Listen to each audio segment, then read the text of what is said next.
বন্ধুরা, তো আজকে একটা ভিডিও নিয়ে আলোচনা করতে এলাম, সেটা হচ্ছে বিয়ে বাড়ি পারপাসে। তো এখন কথাটা হচ্ছে, আমার এরকম করে ভিডিওটা বানানোর কারণ হচ্ছে আমি তো বাকরি, তো আমি চেষ্টা করছি আমি একটু বাকরি ভাষাতেই কথা বলবো।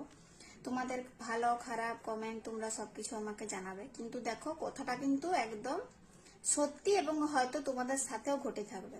সেটি হচ্ছে, ধরো তুমি কারো বিয়ে বাড়িতে খেতে গেছো।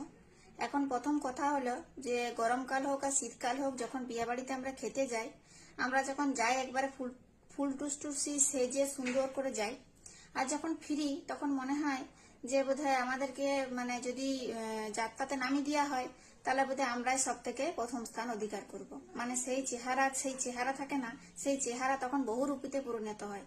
তো সেটা না হয় মানা যায়, ঠিক আছে, সেটা না হয় আমাদের বরগুলো মেনে এলে যে আমাদের বউরা সুন্দর করে ঘর থেকে বেরায়, আর যখন ফিরে আসে তখন বহুরূপী হয়েই আসে, সেটা মানা যায়।